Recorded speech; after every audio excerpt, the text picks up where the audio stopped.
It's time to explore the world according to Glenn. I'm Kevin Jacobsen. Glenn Close is my favorite actress, and this show is all about exploring the career of one of the finest actors of her generation. Each episode, I'll be joined by a guest as we dive into one of Glenn's movies, TV shows, or stage productions, going chronologically through her career, discussing her performance, and assessing the project itself. And today, we're going back to Glenn in guest star mode to talk about her appearances on the early 2000s NBC series Will and Grace and The West Wing.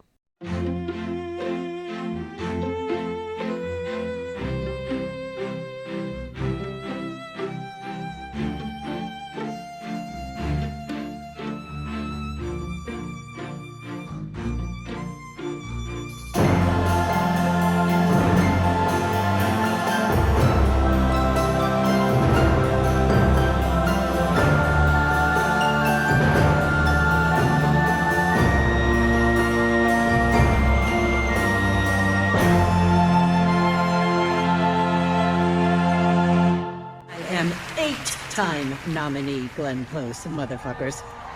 My guest today is one of the best. She joined me previously for my episode on The Paper and has joined me multiple times on my Best Actor series. Senior news editor at Entertainment Weekly. The Stats Queen is back. Welcome, Joyce Eng. Thank you so much, Jacob Kevinson. Oh my God. Kevin Jacobsen. Jacob Kevinson. Who's that? I know. It's way too early in the morning. You can keep that in there. Kevin Jacobsen rule. Keep that in and double it. Yes. Fantastic. I know. Off to a great start. Yeah, this is going to be a great episode. Like two double Glenn Close here, and it's already rough. So, yeah, love it. Well, before we talk Glenn on these two NBC shows from the early 2000s, I would love for you to pitch to me what you would like to see Glenn do next. If you had a chance to gift her any role in any genre or any medium even, what would you like to see her do and why? She's done so much, as you know. She sure has. It's really hard to pick something. I mean, I think I would like her to see her do a concert film. Okay, tell me more. I'm interested. Like, it could just be like a concert film parody. Wow. I think she's, she needs to do more comedy. She's really great at comedy. Mm-hmm. And I would like to see her just sing more. She loves to sing. Yes. Famously. So I think a concert film would accomplish that. Wow. So you're saying a parody, so is this like a narrative thing, or is it just her doing her greatest hits? Is she singing "You'll Be in My Heart"? Is she singing? It'll be like a With One Look? like a narrative comedy film about maybe like a fading pop star, or like a legendary pop star, maybe like trying to go on tour for the final time or something. Wow. The last act. Yeah. The last act. Mm-hmm. This is starting to feel like her Oscar push, maybe. Who knows? If Sunset Boulevard doesn't get off the ground, it's looking very bleak at the moment. But yeah, I love this. Very creative pitch. I love that. I know there was so much pressure because you said something fun. I was like, I don't know. She's done so much, including Deliverance, obviously. Yes, it's she has done everything and back. Mm-hmm. It's we will get to a lot of wild swings for her moving forward. So very intrigued by this. I'll have my people talk to her people about this. Yes. But it is now time to get to our main topic today, which is Glenn in guest star mode in the early 2000s. We're starting with Will and Grace. So it's 2002, and Glenn has appeared very sparingly on TV shows. She's done some TV movies, but not very many traditional series.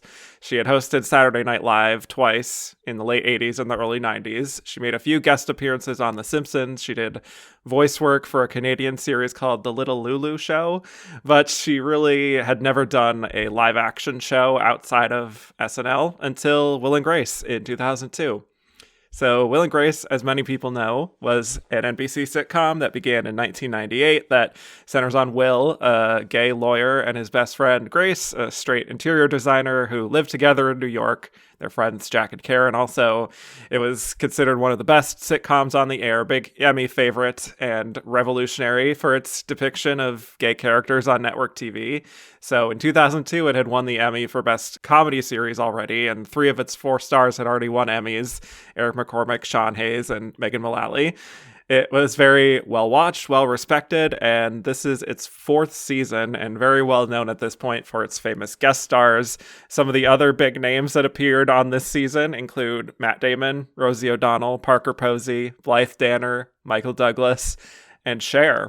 And with Glenn, I couldn't really find anything on the specifics of why she was cast, but you can imagine producers were eager to get her on board to play this very eccentric character in this episode. So this is Hocus Focus, the 20th episode of season 4. The official synopsis of the episode is, quote, "After Will wins a portrait session at a charity auction, he takes Grace to pose for a notoriously eccentric celebrity photographer, but the unfocused shooter's bizarre methods ultimately produce a funky image that flatters Grace and frightens Will. Meanwhile, Jack's back with another performance act, and this time he employs magic tricks but regrets using Karen as his less than helpful assistant." Unquote. And Glenn is, of course, playing the eccentric celebrity photographer, Fanny Lieber. So, yes, Joyce, would love to know your relationship to Will and Grace, if you have one overall, and were you watching at the time, and what do you think of this episode and Glenn's performance? I did watch it when it aired. As I told you before we started recording, I have not seen the show since it aired, not even the revival that happened like 6 years ago, I guess. No, no, I watched entirety, like the 8 seasons while it aired, but I wouldn't say I saw every single episode. I mostly watched it because it was on Must See TV Thursday, and obviously, you know my relationship with Must See TV. So I hear you love the show Friends. I do. Is that right? Yes. Yeah. Just a little bit.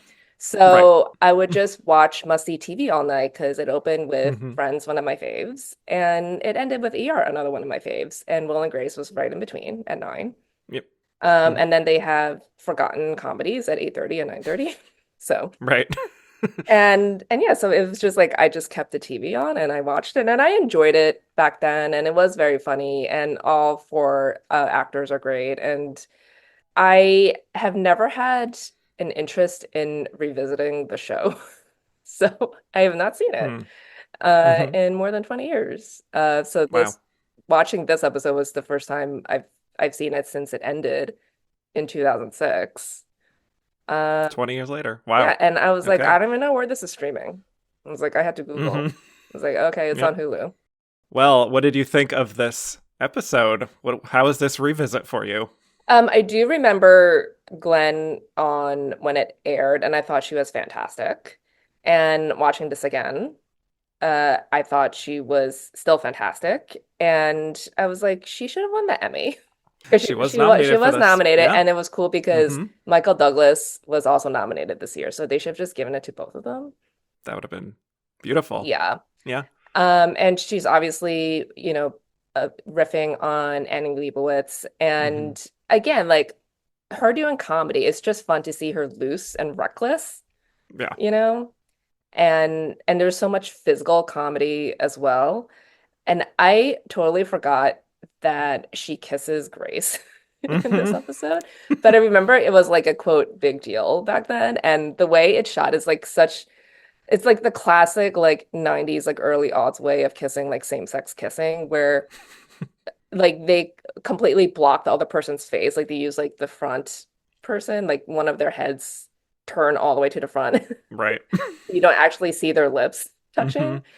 I remember they did that on Friends when Phoebe and Rachel kissed, like literally a year earlier. So it's like they just turn one of their heads, you just cover their faces, you can't actually see. But yeah, I thought she was great. And then like the whole episode, like she's obviously this recovering, she's like her character's in recovery. And so she's very manic. And I thought she played those modes really well. And then the ending where it's just really bittersweet. Yeah. Too. I don't know if anyone was expecting to end on that note, but I liked it back then and I still like it now. I love that. And I feel like I watched a lot of Will and Grace, not necessarily at the time, but like in the late 2000s. I would catch it in syndication a lot. And weirdly, don't really remember watching this episode. So, oh, really? Oh my gosh. Which is weird. Yeah. But it felt very fresh. Did you know that did you know she was on back? Okay. Yes. But I don't know. I guess I didn't watch all of it. But yeah, anyway, watching it for this week, it was kind of just refreshing, just watching like a traditional sitcom with sharp joke writing and like super committed performances, very much feeling like live theater. I think that's really what the show's bread and butter was, is just how everyone was just going for it, like cheap to the cheap seats, essentially. And yeah, I just think that's also what helped it reach that more like mainstream, like a straighter audience, is that it was just so clever and very biting in its writing, and the characters, yes, they're mostly self-absorbed, I would say, but lovable and sort of goofy, and not to speak too broadly about it, but change some minds about the gay community to have like different types of gay characters shown in your home every week, making it seem less alien and even like hip and exciting. And obviously its cultural impact is huge, but you know, I think it worked more often than it didn't, even when it was leaning into some stereotypes because of just how committed the actors were, which is why I think so many big actors wanted to do the show, is just being able to go for broke and be goofy and theatrical. And so this episode, didn't even realize how it seems kind of like a self-contained episode with like these silly hijinks, but it's actually also setting up this storyline of Will and Grace talking about having a baby together. Which is fascinating.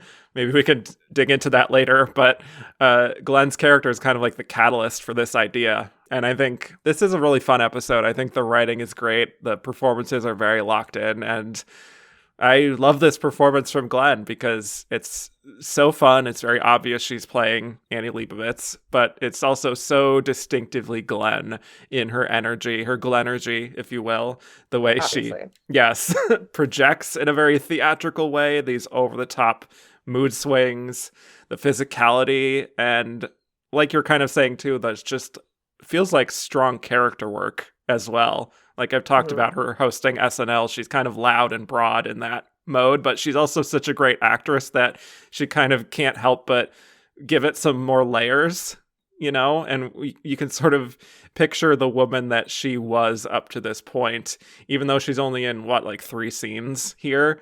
You can still imagine the kind of person she was before she got to this point.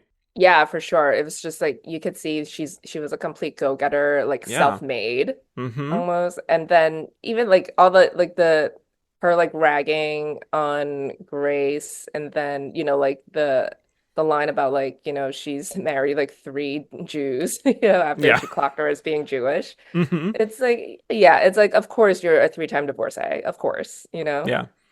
So and a 3-time divorcee of gay guys too. Are they the same guys? Are they all gay Jews? Ooh. I mean, maybe. Yeah. Who knows? It's a fun recurring bit. Yeah. But yes, we get that early indication from one of her minions that she has a bit of a drug problem and is kind of a work in progress and very inappropriate with other people's personal space. But it's also like she's brilliant. She's this artist. So everyone kind of excuses those more negative traits, which certainly based in some truth with show business and the arts and whatnot. And yeah, I think what she does so brilliantly is she just kind of like barrels ahead with whatever vision she has, like no self-consciousness, no caring for what other people think. She is just like the master of her little domain here and is just owning the space.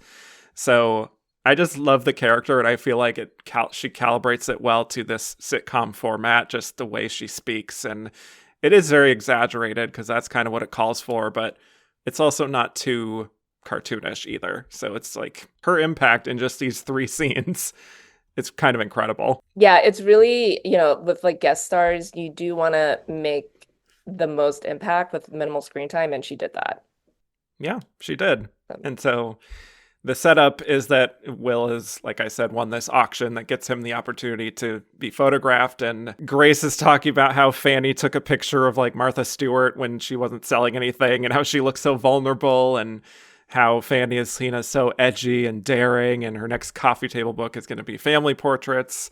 And that's where Will tells Grace that you're my family, which she's very touched by. So they agree to be photographed together. We also get even more setup, like really building the anticipation of her big arrival when her minion is telling them about like the 90-day chip, that it's a drug-free environment. And all of this is very standard writing that we get to like for a big reveal to help build the anticipation. But I think it works here, really. And then when she shows up, the audience does not clap, which I found rude, personally.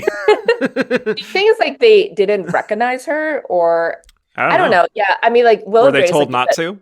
Maybe holding up. It was just so long and sustained. They were like, guys, we have to move on. You know? Right, of course. They edited it out, probably. Yeah, but like Will and Grace did have so much stunt casting, and I vividly recall a lot, like people like Cher, obviously, like just getting applause.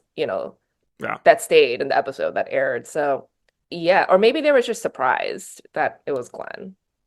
Maybe because she like you said, like she had not done a lot of TV up to this point. So they were stunned into silence seeing her. Yeah.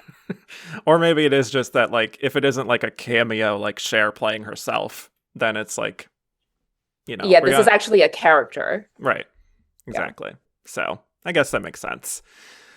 And she also just casually is dropping the, I guess we'll say the gay F word in early 2002, which is wild. She says she loves F words.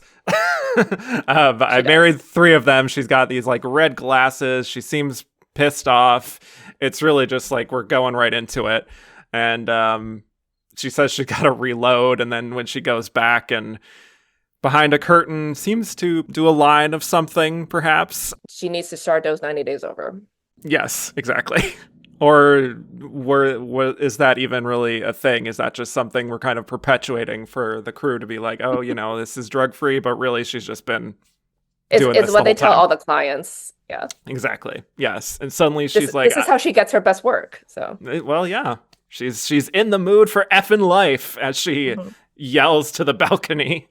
Just really, you're seeing a lot of her theatrical background, I think, here. But yeah, it's just, I think in this sort of thing, it's like that's where the game of the episode, so to speak, really emerges. It's like a very SNL kind of setup in the way that the audience is kind of like waiting to see what the humor of the scene will be. And once you get that initial punchline, you can kind of like settle into it. And obviously there's a formula to that, but when you have these great players in the scene, it can really sort of transcend that predictable setup. And I think that's what Glenn does. Like I said, she really has like high Glennergy from there on out. And she gets to play into the sort of, I guess, screen persona of sorts that viewers may have known from her at the time, which is like these high intensity, slightly unstable characters of Cruella or Alex Forrest, that sort of thing. It did feel a little Cruella coded, yes. And then there was a Dalmatian line. Yes. Later. Wake me when David Geffen's Dalmatian gets here. Yes. What a line. Like, I see you guys. Yeah. Mm-hmm. Very cute. Very cute. And yeah, her next scene, again, really projecting to the rafters in this manic state, telling her little minion to be like, come on, strap one on me. I'm ready to shoot. And that's where she's just straight up unbuttoning Grace's blouse and her pants. And I love how she kind of takes a beat to like look her up and down and be like, oh, you're Jewish. Which, I mean, it's cheap underwear, so. Right, exactly. It's okay. I love the Jews. I married 3 of them. And yeah, telling her she's hot, I bet boys and girls like you. It's just fully uninhibited, wild. She's asking for her Red Bull and then her bowl. Sorry, where's my bowl? Yes. And Will's getting a little anxious, of course, about his forehead looking a little too big in the photo, to which she's like, I'm not in the business of minimizing foreheads. I'm in the business of maximizing truth. You have a big forehead and that's the truth. So, those kind of like overly written lines, even with that, I think she kind of manages to sell somewhat naturally. Yeah. And then it's, it ties together at the end, like I like it when you're just watching that scene, it just feels like a joke, like, a throwaway Mm-hmm. line. It's like, yeah, I'm not gonna fix your forehead for you, you loser, and then, at the end it really comes back. It's like, oh, like she is looking for the truth, and then she Yeah. actually got the photo at the Mm-hmm. end. Yes. I don't want to jump too far ahead, Mhm. but that photo, what do we think of the photo? The last one, Yeah. I think it captured their shock. Yeah, it does. And it's also because we don't see the other photos, Yeah. you know so Which is an interesting which choice. Yeah. yeah, I think it's hard for because like a lot of shows do that where they're like looking at something and they don't actually show you what they're looking at because I think they want you to imagine it, and then I think it's also hard for them to create exactly what they're describing and what the jokes are about. Yeah.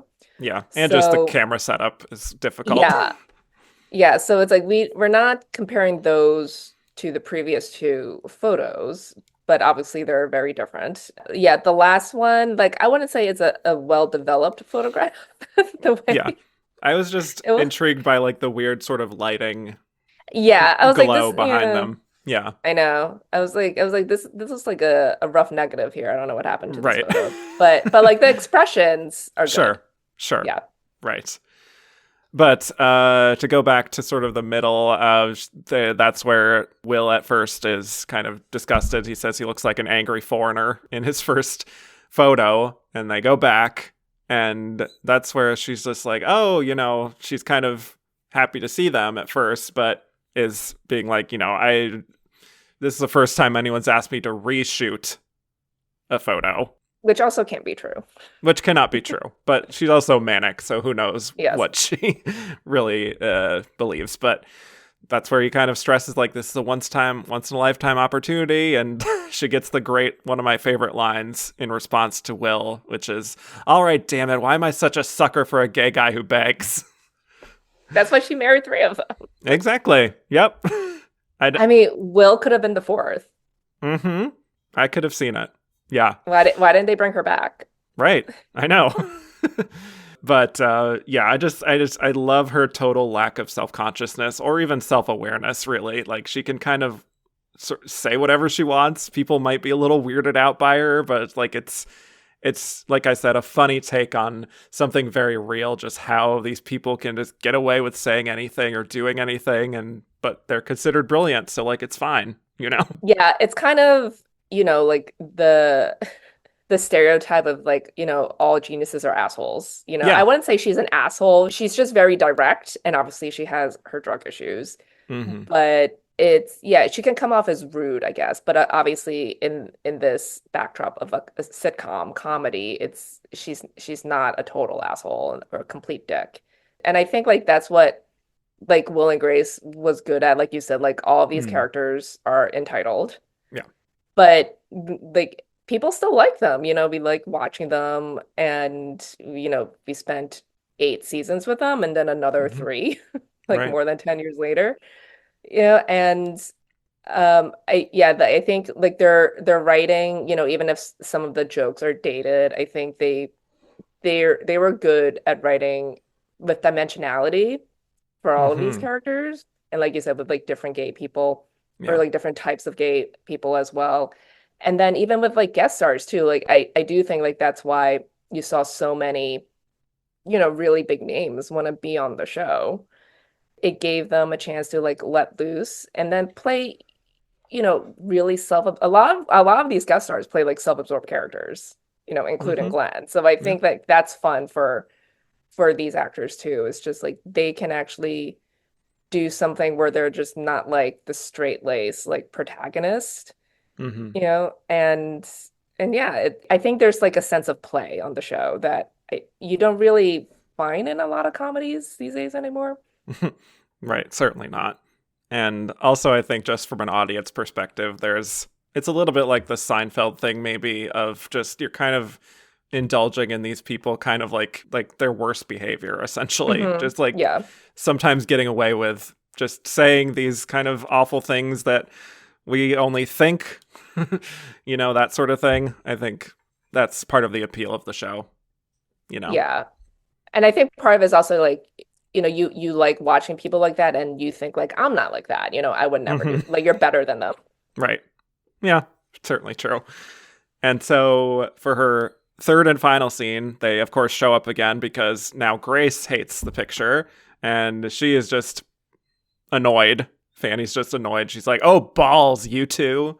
Love "oh, balls." We should bring that back. And that's where she really lays into them, is just like, don't you guys have anything better to do than obsess about looking perfect in some photo? Like, don't you have lives? How about getting something real to focus on, like a dog or a plant or an addiction? I mean, something.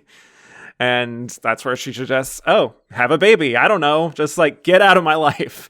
But she does take their picture, and we talked about it. But yeah, she gets her big concluding speech here, which I really enjoyed. That's the shot. That's the shot. Got the shot. Yeah. I was like, what if like this is actually her MO? It's like she's not actually an addict, and she's actually like quite normal and boring, but she just puts on this performance, and this is how she gets the photo out of her clients. They all have to come back 3 times. Like, I love this take. Yes, this is her whole... Like, what if this is what she does? Yeah. This is the method to her madness. This is what makes her so brilliant. Love Fanny Lieber. Would definitely buy one of her coffee table books.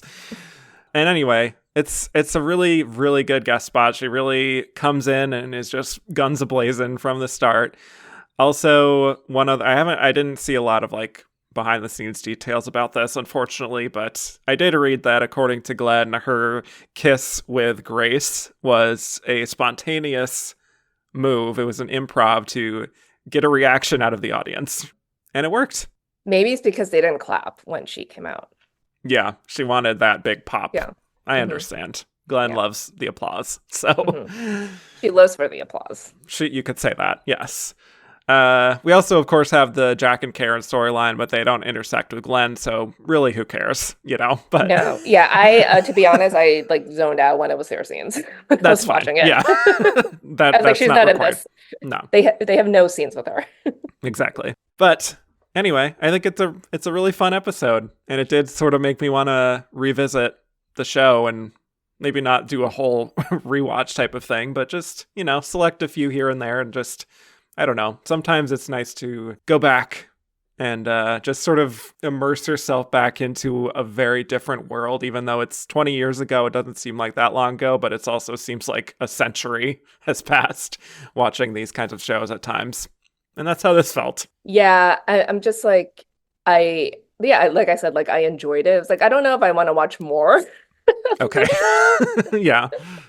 I mean, if like, an episode came on TV and like I had nothing else to watch, I was like, I will watch it. It's like I don't hate the show, but yeah, like there is like an aspect of it where it feels like it's like of its time, but some of it is also timeless as well. And yeah, I think like this is like one of those episodes too where you can really watch it at any point and it doesn't feel like it should stay in the 90s or early 2000s. And then, like you said, like this really served as like the catalyst of Will and Grace's incredibly complicated and retconned storyline with kids. Yeah, I mean, do you have further insight into how this goes on from here? So, as I recall, the original series ended with each of them having, like they've discussed like having kids with each other, I believe, but like what the series ended in 2006 with her having a kid with Harry Connick Jr. and him having a kid with Bobby Cannavale. Right. And then I did not watch the revival, but I believe they just got rid of the kids. I wonder if there was like some kind of like throwaway line about it. I have no idea. Maybe. Yeah. And then I believe that series ended with her, or like with both of them, like about to have kids. Like she's pregnant, I think. I don't know. Maybe I should have Googled this before. It's fine. I love the way that the writers are kind of like, we don't want to really have to deal with like kids around. So it's just like, we'll say they're going to have kids, but then not actually explore that very much. Yeah. And then, I mean, like Deborah was also pregnant during the original run, like not in the following year she was. Mm-hmm. So they didn't write that in. They just kept, blocking her belly. It's fascinating. Just also from a story perspective that they would want to do that together and that Grace would even be okay with that. Because, like, is she... You never know. She could find someone like Harry Connick Jr. eventually, who she would actually just want to have just sort of like a regular parenthood situation with. And I don't know. It just seems like a very sudden, foolhardy, you could say, choice to sort of make that decision. I was also reading that this kind of a little bit came out of nowhere, just like story-wise, of suddenly now we're gonna explore this. They haven't really set that up as much. Yeah, it's weird because it's like I remember at the time it just felt like it was like a heterosexual storyline that they were trying to fit into a show that focuses on a straight woman and a gay man, because I think like if it's like hetero leads, it's like you would ship like them getting together and you want them to like get married and have kids, right? And like that's not obviously not gonna like they're like Will and Grace are obviously not gonna get married, but they can have a kid together. Sure. Yeah. So fascinating. It kind of felt like that's what they were like going for because like it was like it's like a way for these people to always be connected somehow through a child. Right. If like she never found anyone or like he just, I guess like he also never found anyone and, didn't want to go through adoption or, surrogacy or something. And same for her. But yeah, like still the show ended with them each having kids. So they didn't go through with it, but then they got rid of the kids. I don't know. It's like having not seen the revival, I just wonder how that changed its legacy because I think like the way the show ended originally was fine, and and then bringing it back and then getting rid of the kids and then having something else with them having new kids. I don't know. I have no idea. This is all because of Glenn. Sitcom logic. Right. Yeah. It's her fault, really. But I wish she had come back at any point. I don't know how they would have made that work because this seems like just kind of a one-off situation, but Yeah, most of their guest stars are just one-offs. Yeah, it would be like I guess like someone else would have had to do a photo shoot with her. Yeah, have it be Jack and Karen this time. Yeah. Hijinks ensue. Yes. But yes. Imagine her and Karen. That would be a lot. Yeah. Would love to see. But anyway, speaking of one-offs, let's move on to our next episode, which is The West Wing. So yes, we are fast forwarding 2 years to 2004, and Glenn is returning to NBC for this one episode appearance as a prospective Supreme Court justice on The West Wing. And again, for those who don't know, The West Wing is a political drama series that aired from 1999 to 2007 on NBC. Was it 2007 or 2006? I don't remember. 2006. 2006. Yeah. So maybe they both ended the same year. Wow. Okay. Because of her. This is her impact. Yes. Yeah. But anyway, it too was an Emmy magnet, both as a series and for its stars. The show is set in the White House and mostly follows President Bartlet and his staff dealing with domestic issues and foreign issues that arise and maneuvering with Congress people. So yeah, very acclaimed, great reputation, but worth noting, of course, that the series creator and voice behind the show, Aaron Sorkin, left after 4 seasons after squabbling with NBC. So John Wells took over as showrunner. Many viewers felt that the show dipped in quality after Sorkin left, so that's some context of where we are in season 5, where Glenn is making her appearance. So I found a lot of great details about this episode from this book, What's Next, which Melissa Fitzgerald and Mary McCormick wrote, which is this deep dive into the making of the show. And this episode, The Supremes, actually has its own chapter. So wow. Yeah, they kind of a highlight episode. So I mean, it was like the best episode of season 5. There you go. Yeah. But so they explain how John Wells really wanted to do a Supreme Court episode, which hadn't really been tackled much at all on network TV. And he assigned the episode to Deborah Kahn, who was then just coming up and would later go on to, of course, create The Diplomat with Kerry Russell. Deborah apparently went and threw up upon being given this assignment. That's another fun detail in that, feeling there was a lot of pressure with this, but the concept for the episode came together, which involves the White House staff scrambling after the death of a Supreme Court justice to find a good candidate to submit forward as a replacement. And they wanted to get a big name to play this candidate, which is where Glenn came into play. So Glenn really jumped into this and apparently wanted to know everything she could about her character. She wanted to know what cases her character fought for. She wanted a full character background. Of course. Yeah. Classic He's so Glenn. Thorough. Yeah. Yes. And the other interesting part of that I think connects to this is that she told the cast on her first day of shooting that she was very nervous. So I think there was a feeling from her of like, I really have to get this right. She's playing such a key sort of character here, even just for this one episode.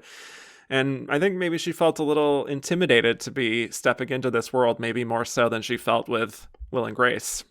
So interesting. But the episode, The Supremes, is season 5, episode 17, and the official description is, quote, when a Republican Supreme Court justice suddenly dies, the Bartlett administration scrambles to find a worthy replacement, and the halls are filled with candidates. But the president senses that the process is a political minefield until Josh devises a wild plan that could also create an opening for Evelyn Baker Lang, a liberal who would be an unthinkable choice.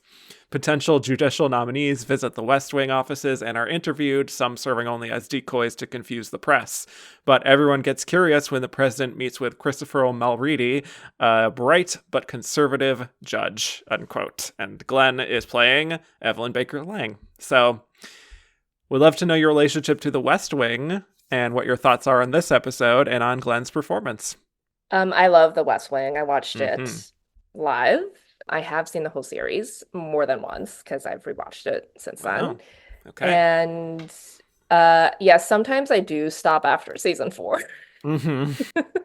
Fair. 5 through 7 are the weaker seasons, yes. But yeah, this is a highlight of season 5. I thought she was great in it, and I just remember like the first time I saw it when it aired was like, Evelyn Baker Lang is such a perfect name for her. It's so good. And yeah, it's like, of course she has 3 names. And that's also a very like Supreme Court justice name too. It's so Ruth official. Bader Ginsburg, really. Yes, exactly. I mean, obviously this is like it's clearly inspired by RBG and Scalia. So Yep. And I thought she was great in this episode. And like, again, she's similar to Will and Grace, where she just like commands your attention and respect, but she does it in a completely different way here, obviously because of her status. And then, like the administration wants something from her as well, Josh especially. But yeah, I thought she just really, I think it's weird to say like she held her own, but I think you're right. She was probably like really nervous to be on a long-running series and a very successful long-running series, and she hadn't done a lot of TV or in like TV drama as well, but I thought she held her own against the cast, and yeah, like all the scenes in the conference room or whatever, like that was great, and then like her one-on-ones with William Feichtler as well, and yeah, she should have been nominated, but she was not. But no, West Wing has never got a guest actress nominated. They only got men nominated. Why is that? I don't know. Fascinating. Makes you wonder. Yeah. Well, I have also watched all of The West Wing. Much like Will and Grace, this is another one where I watched it after it had already completed its run. But I remember watching all of this in high school. I got all of the DVDs with all those beautiful colored cases. Just loved that little collection, which for me was late 2000s. But yeah, actually like Will and Grace, I love the writing. I love the rat-a-tat sort of dialogue and also the kind of political fantasy of it all. I think especially when I was younger, it felt like it was like this sort of ideal, like what our government does and is capable of, and giving even like a certain pride unironically, in how like it shows people working through problems and trying to be like decent people, like these things that are completely erased from like our current political landscape, and certainly with our current government. It's, you know, another one where it feels like this is just from a completely different era entirely. It has some sentimentality, you know, but as a kind of most of its episodes do. Yes. But as a kind of escapism and the quality of the writing, I still do enjoy it. Yeah, like West Wing is so idealistic, and I think that's why so many people now rewatch it. You know, it is escapism. Yeah. And it's weird because I remember back then, like the episode didn't get great reviews because it was criticized for being too idealistic and you know, fantastical. But I think over the years, you know, there's just it got like relitigated and there's just a new appreciation for it. And yeah, like you said, like this is how the government should be. And like we're all striving, you know, to do the right thing. And yeah, the show has always been about that and shows like how these people in government, like no matter your party, your stance, like they're all working towards the same goal. So it is interesting now that you know, like current day, it I think like people love this episode. I think fans do at least. I don't know about like its critical appreciation, but I'm sure some people also think like the episode doesn't age well because of current times too. Sure. So yeah. Yeah. So that's the thing. I think it can be enjoyed just in a different way than I maybe felt about it when I was first watching it. And, you know, just like with Will and Grace, too, the performances, like this is where I totally fell in love with Allison Janney. And CJ Craig is like one of the great TV characters. And Bradley Whitford as Josh Lyman. Love, love, love.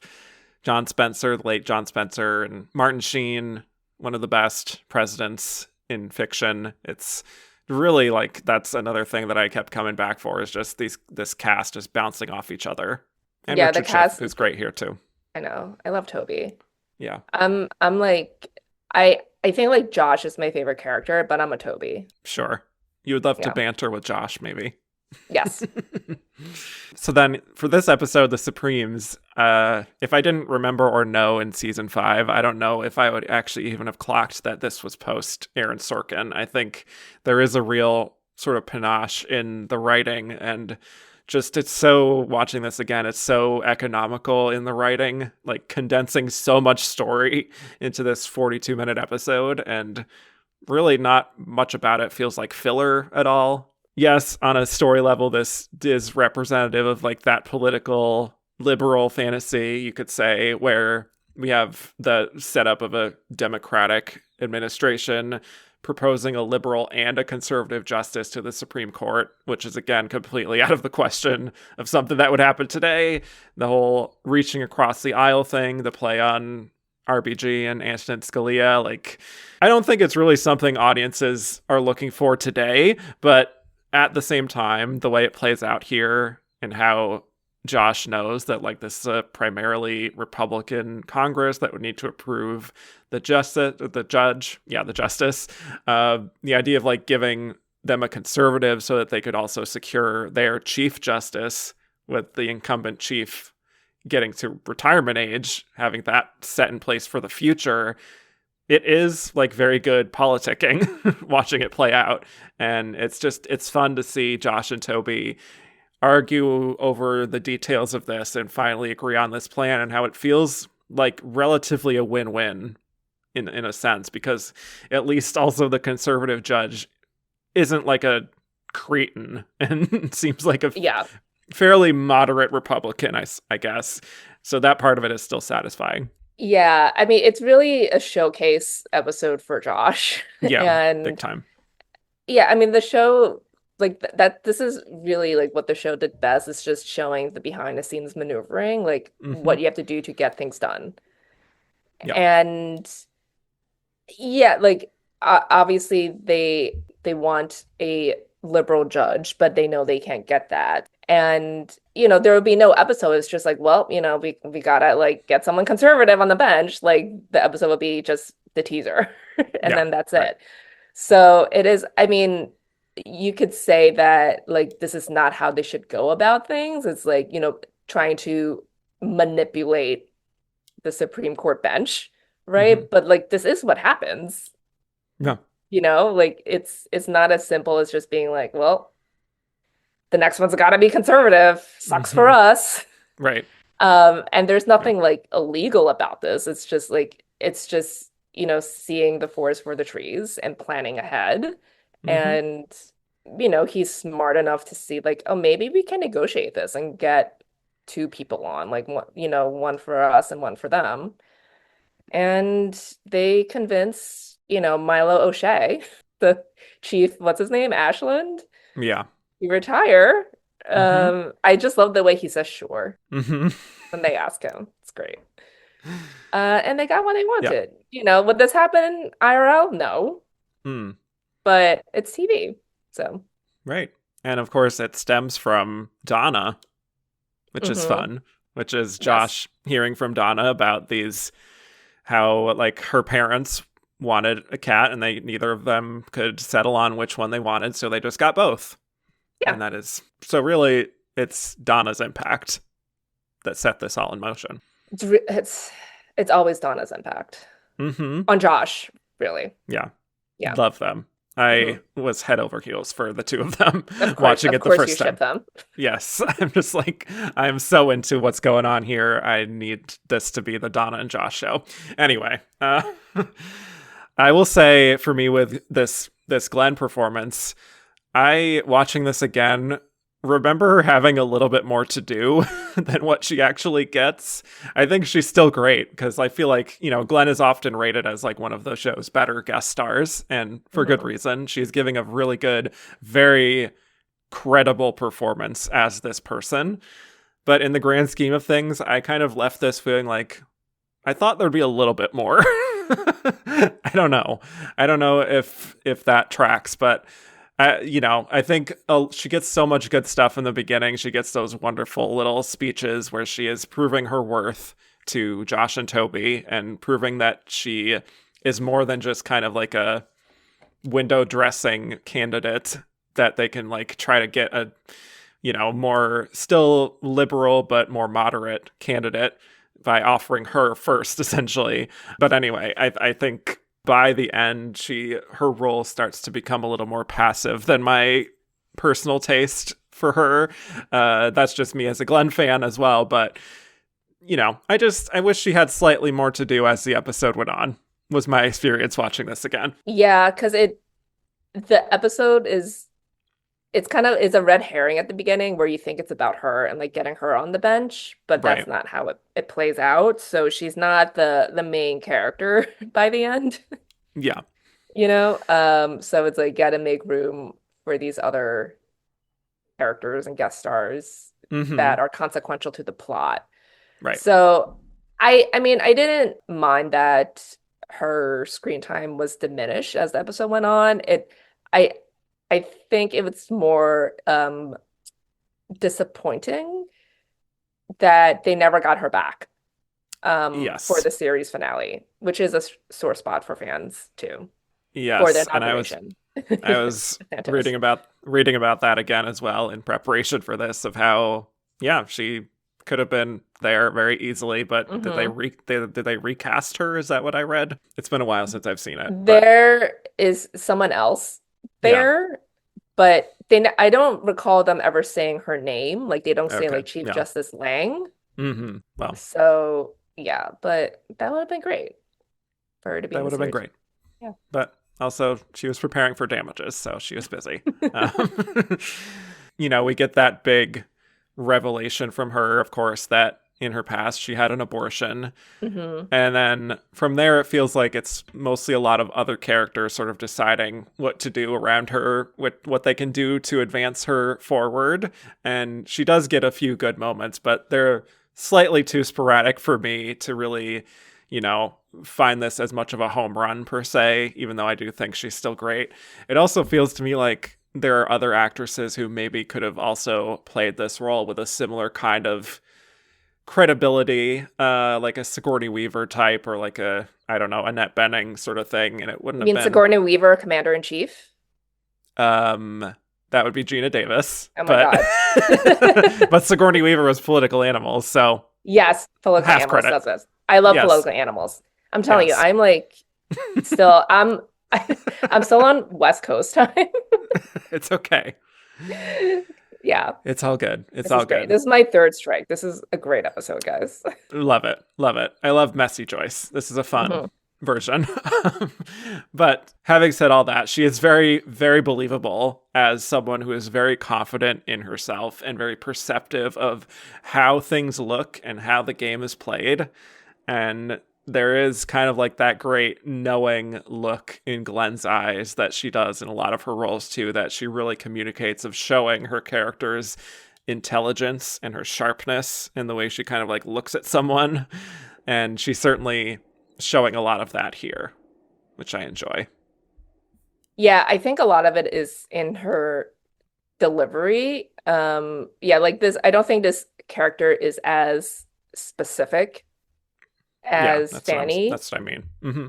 But I think like she still like makes it her own. I think if like with another actress in the role, I don't know if I would have necessarily believed Josh just falling completely head over heels in love with her like that. Like I love her. I love her mind. I love her shoes. I love her shoes. Yeah, I think there's something like when Glenn is in like authority mode, like you do just want to like sit down and like or like bow at her feet and just listen to everything she says. So it's not just me. It's no, it's other not people just feel you. that way too. Okay. Yeah. But it's yeah, like she like you said, like she just has like this confidence when she plays characters like these, and they're all different, even if they're all like powerful figures. But I think like she just knows how to just command that type of respect from her scene partners and also the audience. And yeah, like I do think like there is enough detail about her. There's not a lot, but there's enough detail to know what kind of person Evelyn is, like the abortion and everything. And yeah, she's obviously very smart and she knows what they're up to. And yeah, like I love when she said like I'm a shield, right? Like why would you bother with a background check? Mm-hmm. Yeah. Which is also great because she's gonna be on the shield in a year. Oh wow. So, Another clever little line, perhaps. Yeah. No, but she says she's window dressing, and it's like, fine, I'm happy to help, but like, let's chat about the weather. Yeah, and then you just know it's like as a woman, like she's been through this before. Oh you know? Yes, yeah, I'm sure. So I do think you get all of that from her performance, even if she's not in it a lot the rest of the episode. So yeah. And so, yeah, I love that she immediately is just seeing through their bullshit, essentially. And it's just like speaking with such authority that she makes them consider her more seriously. You know, it's just such a great introduction to this character because it shows her tenacity. It shows her ability to see through the bullshit and to get to the heart of the matter, and showing how she, you know, knows what's going on. She knows the politics of this whole process and is proving that she's right for the job without directly saying that she is right for the job. Yeah, like which is to say this is a great interview. Like she nailed the interview. Like she's been through this before, this rigmarole before. Yes, like she knows exactly what to do and what's up. And you know, this is like a blip on her day. Like she can totally move on with her day. Yeah. What if that's the connective tissue between Evelyn and Fanny, where they're playing the long game here? You know, what if Fanny's just feigning addiction just to get the right photo? Fascinating. And Evelyn, she knows like this is what she has to do to get the job. Just go through all this play acting with them.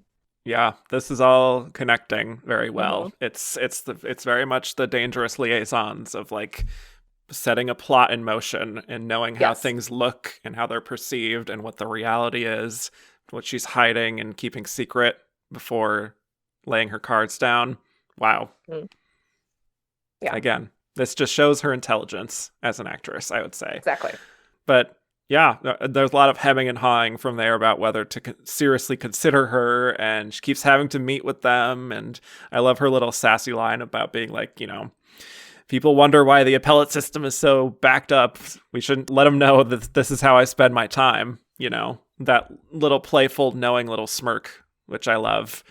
And I also really like the scene where Toby and Josh are grilling her about like what questions she'll be asked by the committee. And she shows that she knows every single one of these Congress people individually and knows how to tailor her response to each of them. Again, she's been through this. Yeah. Like she knows, she's not new here. She wasn't born yesterday. So. Right. And it's also just kind of like, I don't need like men telling me like how to handle this. Is like, I can do this on my own.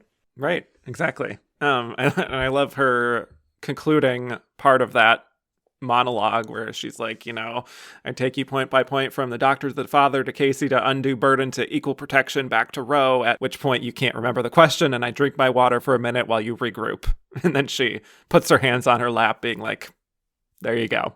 Like, it's very like kind of studied, but like such a great moment. And that's where Josh is kind of left stunned and is just leaves the room and is like, I love her mind, I love her shoes. It's really fun. But that's, of course, after that, we get that revelation of her revealing that, yes, in college, I got a marijuana plant for my roommate. And then also in year 2 of law school, I had an abortion, and just lets it lie there.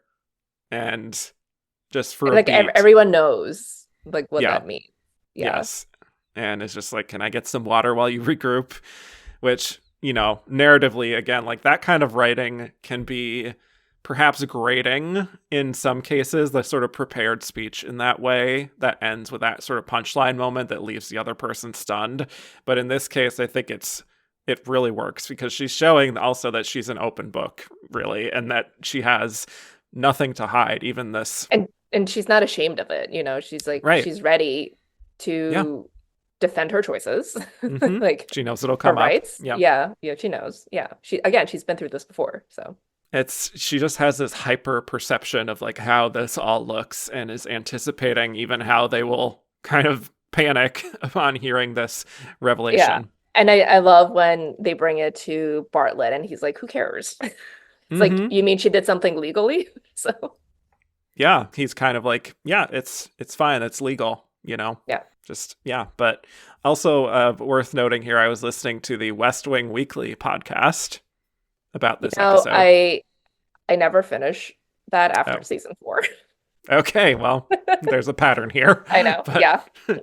Well, actually, Deborah Kahn was the guest, and she mentioned how, right, but she said in those first few scenes, it took Glenn quite a few takes to get it right, to get the rhythms of her speeches here in the Roosevelt Room scenes. But she also noted that it felt like a character choice, too, on Glenn's part to come at this with a slightly different energy compared to everyone else, because it's like this character is not used to this particular world, even if she is immersed in the political world, obviously, but just she doesn't work there, so right, yeah. And it's just like how these characters bounce off each other. She's maybe not as attuned to that. So it's sort of like, even if Glenn was maybe anxious about all of this, there is something in her slightly different approach here that maybe even lent itself to the performance, I suppose. And Deborah also mentioned, just incidentally, that they lit her differently compared to the usual like overhead lighting. They gave her a bit of a glow, apparently, like a movie star special guest star glow. She's a movie star, yeah. Yes. They have different lenses just for Glenn. Exactly. And that's where Josh Molina was like the Sunset Boulevard sort of lighting for her. She's ready for her close-up. She really is. Yeah, like there was, like in like her medium shots and her close-ups, like there is like a sparkle there. Yeah. Because she's the one that Josh wants. Mm-hmm. Yeah, so very good storytelling in the lighting itself. So, yeah, we get to the point of the eventual plan being executed with the conservative justice as well, with them bringing in Christopher Mulready, played by William Fichtner. and he banters with the staffers about his sort of ideological agenda, even talking about the Defense of Marriage Act, which was, an anti-gay marriage act. And Toby is concerned about his agenda, but that's where Glenn arrives too and is telling Toby, like, he was yanking your chain. He would never uphold DOMA. He may not love the idea of gay marriage, but he hates congressional overreaching, and Congress doesn't have the power to legislate marriage. So again, showing that she knows this man very deeply and actually has a good relationship with him. And like when they're together, there's like even a weird little spark between them that is really showing their dynamic. They're friends. Yeah, like they want to show that you can be friends with people who have different beliefs and values. I remember like at the time I was like, this, before they introduced him, I was like, he's not gonna be like super hard right wing, and it's like like this is all gonna work out for them. So it is like, I guess, nice to see like they do have like a friendly relationship, and because again, it's the fantasy, right? It's like like we can all have different values and beliefs, but we're all working towards the same common goal, and we can set things aside and do what's best for America. And I think she had like great chemistry with everyone in this episode, even those like small scenes at the end too. So I liked how they handled that at the end there, even though it's really minor, but it still worked. Yeah, and she also gets a really fun line of at the button of that scene when Josh is looking at this meeting happening from the outside in and is kind of desperate to know what's going on, and Glenn sees him from out there and is just like, Josh Lyman is gesticulating wildly.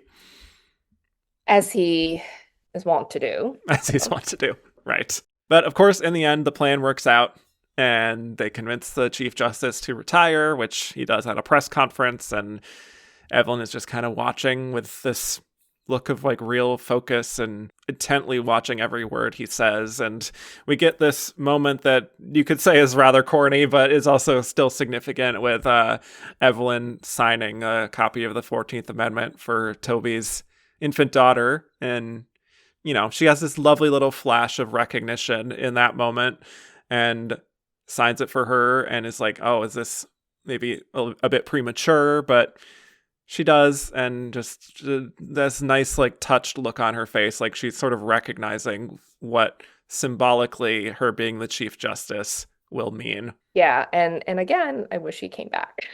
even before the series finale, because it felt like once she was like installed, it's like, oh, she could be a recurring character. Yeah, she certainly would make more sense to come back than Fanny Lieber. Yes. But then she got busy with the shield and damages. I do wonder if she would have returned had those not happened. I think she probably would. Yeah. Yeah. But yeah. I mean, this is the start of her getting into series regular drama. So yeah, I know. Also, another thing I learned from the What's Next book is that back when they first were developing the show, they considered having a female president for the show, and that Glenn was actually on the list of actresses they considered. Oh. Because she was already VP. Yes, exactly. Well, that's probably part of it. It's just like, wow, she's pretty great at Air Force One. I could see her being president. They also had Helen Mirren on that list, and Blythe Danner, and CCH Pounder, Alfre Woodard, Stockard Channing, Jessica Lange, and Jane Fonda. And then they just made Stockard First Lady. Yes, and Jane Fonda would eventually be in the newsroom. Yes. But yeah, would have been interesting. I mean, she would have been a good president. Yeah. Would she have not won an Emmy like Martin Sheen, though? Ugh, wow. That's fair. I mean, she would have to be competing with Edie Falco, so that's tough. I mean, Celia Ward beat Edie Falco. Fair point. It was a tape system back then, so. Sure. Imagine her doing two cathedrals. Martin Sheen's best moment. Yeah. on screen. But then, so do you think, oh my God, this is like a great what if? Like, oh no. does that mean like Allison Janney would have never gone lead? Because she went lead this season. Or no, she went lead 2 years before that. And then this was her final Emmy. Because she wins for her tape is the next episode, which I do not really like, which is the documentary one. Yeah. Yeah. So like, yeah, if like Glenn were the president, she would be lead. Mm-hmm. So would Allison have ever gone lead? I don't think so. And what does that do for her career if she's not considered a leading lady star? How many more supporting Emmys would she have won? I think she still wins 4 Emmys. They just love that character, clearly. All 4 in supporting. Yep. Absolutely. Mm-hmm. She would not have pulled a Rob Lowe going lead. Oh, Rob Lowe. I love Sam. I miss him. Yeah. It's just very funny. Like, now we're off on a totally different tangent, but the way Rob Lowe always is like, I am the lead of every show I am in, regardless of screen time. Like every like ballot when Parks and Rec was on, just lead Rob Lowe. Didn't he do that for Brothers and Sisters too? Mm-hmm. Yeah. Wild. I love him. Love his confidence. Anyway, yes, very good episode. This also, every time I'm watching these one-off episodes, like I did for The Simpsons a few weeks ago, well, a few months ago, I'm just like, I just want to watch the whole show again. I don't know. Yeah, I haven't done a West Wing rewatch in a while. So, well, I know. We'll see. Maybe I'll start, and then will I watch past season 4? I have watched past season 4 before, but not often. Right. I get it. Well, unless you have anything else, we can move on to the release of these 2 episodes. I think we pretty much covered it. Yeah. Yes. So first, the Hocus Pocus episode of Will and Grace aired on May 2nd, 2002, one of the final episodes of season 4. And yes, as you mentioned, fun coincidence of this being the week after Michael Douglas was guest starring on an episode titled Fagal Attraction. But yes, I found the ratings for that night of television. So let's get really into the weeds here. This was NBC's must-see TV era, and their lineup included Friends, which that night aired the one with the cooking class first. Yes, with Monica and Joey, yes. I knew you would know. Followed by a repeat of Friends, leading into... At 8:30. Yes, because they're just like, we can't find anything else. Yes. And yeah, this aired at 9, followed by Just Shoot Me and ER. Just Shoot Me. So yeah, I imagine young Joyce in the year 2002 just left the TV on NBC the whole night. They did, yeah. And this was right before Dr. Green dies on ER. Okay. So well, there you go. This was Anthony Edwards' final season. Yeah. What a roller coaster. I know. Yes. Well, I also did watch Just Shoot Me because I just left it on. So. I love it. So this episode earned an 11.2 rating and a 17 share, getting 17 million viewers, which would just be like a blockbuster today. Oh my God. It beat an episode of America's Funniest Home Videos on ABC. It also beat Fox's airing of Return of the Jedi. Wow. Oh, because they were getting ready for Attack of the Clones. Yes. Yes. Exactly. Yeah, 2002. Mm-hmm. Yep. But it was not number 1 in its time slot. That distinction went to CSI, Crime Scene Investigation, which was just pulling in bonkers ratings at the time. More than 26 million viewers. God. I never watched CSI. Me neither. No. But good for them. Yeah. Yeah. Also, for any of my fellow Survivor fans, an episode of Survivor aired that night as well. It was Survivor Marquesas, the 4th season. But anyway, just looking at this whole ratings table just fully took me back. I was just like, wow, I feel like I'm back in my childhood bedroom watching network television. Those were the days. Yeah. God.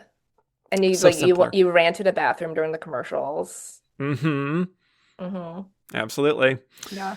But alas, this episode was very well reviewed, and Glenn, as you mentioned, earned an Emmy nomination for Best Guest Actress in a Comedy Series. This was her 8th Emmy nomination, quite an Emmy darling at this point. Her only guest nomination to date, also her only one in comedy.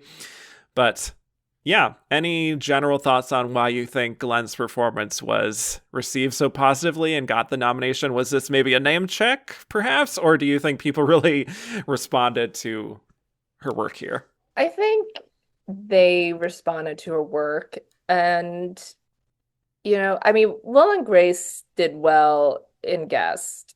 And I think it's also the high comedy of the performance too. Yeah. And like back then it was also the tape system. So I mean that's for like winners, but it's like I mean for guests you just have like your one episode anyway. But I think that also helps too, where it's just like so focused and you just and then for comedy when you are going so hard and so all out, I think it's very easy to vote for someone like that. So and yeah, even though like, she's done like comedy before, like 101 Dalmatians, I think like that's still, like a Disney film and it's like fantasy. Like seeing her in like contemporary doing comedy, I think was different for voters as well. Yeah, it felt fresh. Yeah. And maybe they just want to nominate her and Michael Douglas together, so. Yeah, I don't think that was a coincidence. I think people are like, "Oh, that would be fun." Yeah. Again, they should have won together. They should have. I was going to say, not that voters are that strategic usually, but more than, what people like to assign to them. But yeah, it's also easier to accomplish that. If you have an agenda, it's easier to accomplish that with nominations because you have more slots. So you can, if you just have like, one or two faves, you write them down and it's like, oh, what else? I have to like fill out 3 more slots here. It's like, I'll do Michael Douglas and Glenn Close. So, but they might not actually be your favorites to win. Right. But yeah, she's doing what she does best here, but in a format that people weren't used to seeing from her. And I think she was an Emmy winner by this point, so it's a great combination. For the record, the other nominees in her category that year, in case people are curious, were Katherine Helmond in Everybody Loves Raymond, Susan Sarandon for Malcolm in the Middle, Frances Sternhagen for Sex and the City, and the winner, Cloris Leachman for Malcolm in the Middle. So an older skewing group. Yeah, but a lot of dames here. Yes, right. I never watched Malcolm in the Middle, but they loved Cloris on it because she will win again in 2006. So yeah. And she's the real Emmy darling. Like, she is, yeah. Would she have 8 Emmys, I think? Yeah, good stuff. But then with The West Wing, like we talked about, this was season 5, so the rapturous response or praise for the series had waned a bit, but it was still a decent-sized hit. This episode, The Supremes, aired on March 24th, 2004, and boy, was this a fascinating ratings table to look at. So the lead-in for The West Wing was The Apprentice. Which season was this? This was season 1, actually. Oh, yeah. Oh, my God, it was season 1. Oh, my. Yeah. Yeah. I watched that, and this was my freshman year of college. So, and my roommate, not my roommate, she will be my roommate the following year, but my friend on my floor was obsessed with The Apprentice. So, yeah, so we watched The Apprentice. Yeah. I don't know what else to say. We watched it. Just looking at the table, though, of seeing The Apprentice followed by The West Wing, just like that combination, knowing what we would know in the future, really took me out. But I forgot it was on Wednesdays, the first season. Yeah. So yeah, Apprentice at 8, West Wing at 9, and Law and Order at 10. What a combination of shows. Law and Order. Yeah. Yes. Unfortunately for The West Wing, it was third in its time slot behind The OC on Fox, which was also in its first season. Yes. And they did like 30 episodes. Yeah, right. Because it premiered in August 2003. And the number 1 show at 9 was also a CBS show. Once again, an NBC show being beaten by CBS. The King of Queens. I love The King of Queens. I my family was obsessed with the King of Queens. I own the full series on DVD. I have not watched it in a while, but it's great stuff. It's very funny. Yeah. It gets a bad rap, but I think it's only by people who have never seen it. Yeah. Yep. Yeah. So West Wing had 10.8 million viewers. The OC edged it out at 11.1 million viewers, and King of Queens had 13 million viewers. So there you go. People wanted Kevin James and Leah Remini. There you go.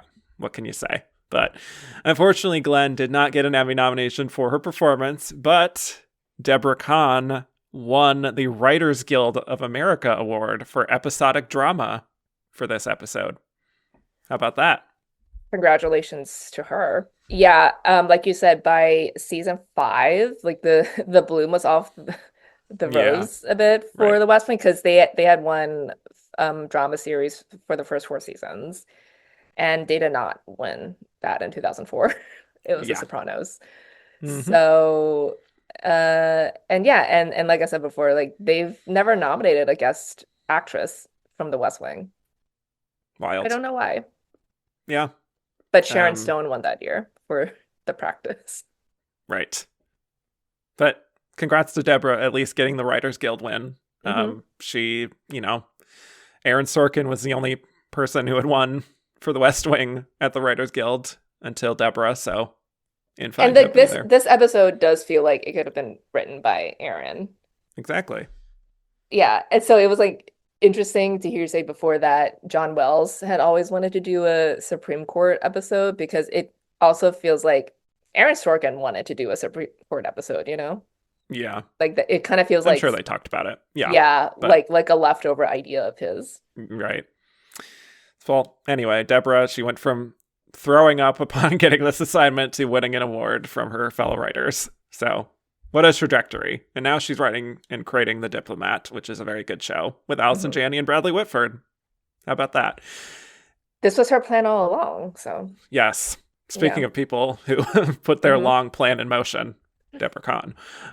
Anyway, Glenn didn't get an Emmy nomination. Deborah didn't get an Emmy nomination. But yeah, the episode was sort of, like you said, mixed a little bit with critics, but has been appreciated by fans.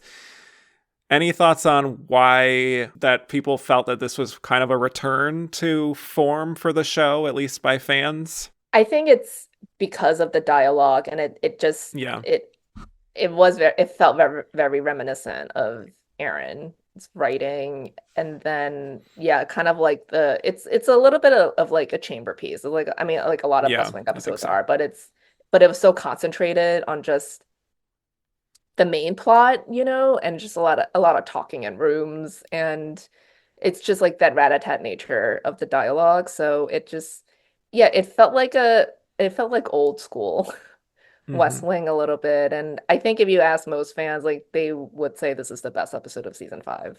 So yeah, I would agree. And also I think we should know, I didn't mention this earlier too, but a writer for Variety, Brian Lowry, wrote an article in 2016 about the death of Antonin Scalia and Obama's push to nominate Merrick Garland as a replacement, and how a lot of this really echoed the events of this episode, which, of course, was released 12 years earlier. And as many of us know, it did not turn out quite as rosy as what we saw in this episode, but a very eerie coincidence that makes this episode have a very interesting legacy. Yeah, and I think it just adds to it, right?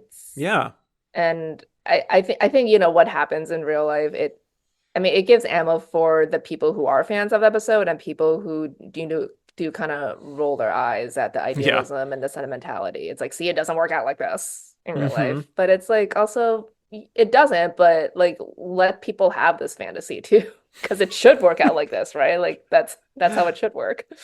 This is like your version of let people enjoy things. Just let them enjoy it. Like, who cares? You know what the show is like. It's exactly this season. This is what it does. Right. Don't expect it to be anything else than what it is. Yeah. So Let's get to our last segment where we're going to rate Glenn's performance on a very specific scale. So first, thinking about her performance as Fanny Lieber on Will and Grace, would you say she's ready for her close-up? Is it low Glenergy? Is it close but no cigar? Or we now have new secret categories, which are serving in silence, which is to say delivering a great supporting performance, or Glennicent, meaning she is good but the project is not. So any of those categories, where does this Fanny performance fit in for you? I would say she's definitely ready for her close-up. Okay. Yeah. It's definitely not low Glenergy.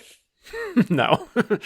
One of her highest Glenergy performances to date that we've talked about. Yeah. I mean, yeah, I don't think the other ones really fit for her. Like, this is definitely close-up energy. And she's a photographer, so it has to be.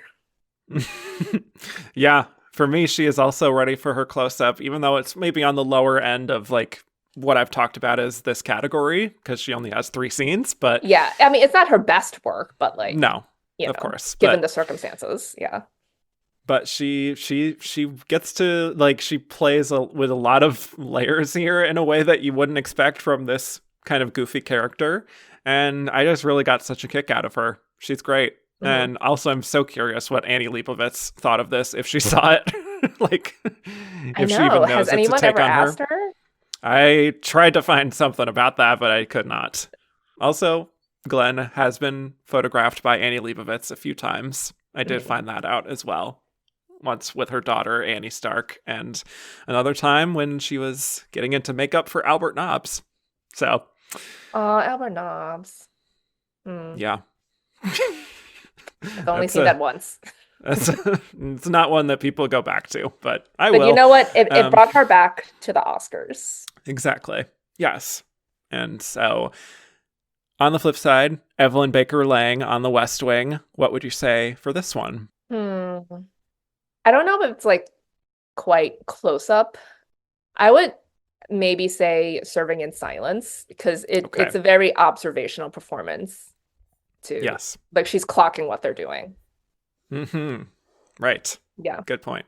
This is also Serving in Silence for me as well. So we agree on both of these. She's really good when she's there. She's commanding authority. She makes so much sense as this character.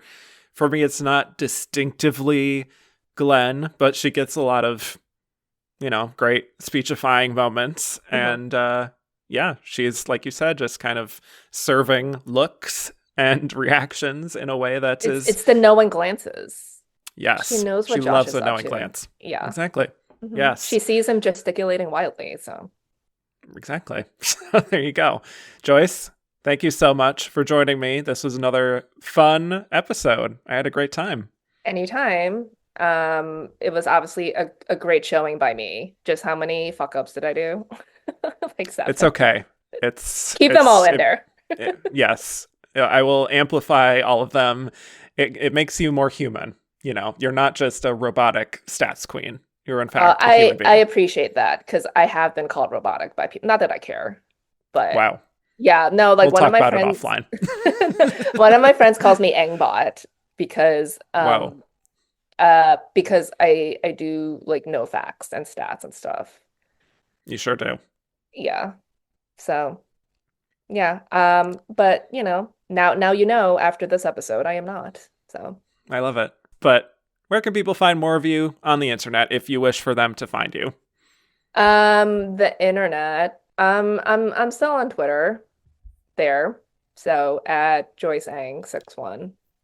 So it's a hot mess. It's a hellscape, obviously. But you know what? Yeah. I'll go down with the ship. I can't do Blue Sky. I'm sorry. It's okay. Yeah. It's not for everyone. No. Well, yes. Follow Joyce if you haven't already. I mean, obviously, you have to. One of the best. But thank you all for listening. You can find me at Kevin_Jacobsen on Twitter and Instagram. Just Kevin Jacobsen, no underscore on Blue Sky. You can listen to my Oscar-themed podcast, And the Runner-Up Is, for coverage of every single Best Actress race. And the Runner-Up Is on all platforms. And to keep up with the world according to Glenn on social, follow the Glenn Pod. Rate, review, and follow if you haven't already. And with that, I will bid you all adieu.